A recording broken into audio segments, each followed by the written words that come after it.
তাদেরকে ওহাবি বলে। বেটা মৌলবী কাবা শরীফের ইমাম কি সলিমুদ্দি কসিমুদ্দি মনে করছো? তোমার মতো আলেম কাবা শরীফের ইমামের জুতা সাফ করার যোগ্যতা নাই। মসজিদে নববীর ইমাম শেখ আব্দুর রহমান আল হুজাইফি কত বড় মানেন আলেম। বেটা তোমার কপাল পোড়া, তাই রাসূলুল্লাহর মসজিদে ইমামের পিছনে নামাজ পড়তে পারো না। কাবা শরীফের ইমাম ফজিলাতুল শেখ আদ-ডক্টর আব্দুর রহমান আস-সুদাইস, সৌদ আশ-শুরাইম, আলী আল জাবের, ডক্টর সালেহ আল হুমায়ুন, বিশাল আলেম এক একজন, সুবহানাল্লাহ।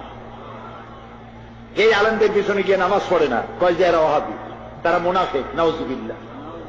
কোথা থেকে একটা পীর এনে তার পিছনে দৌড়িতে থাকে। আস্তাগফিরুল্লাহ। কপাল পোড়া।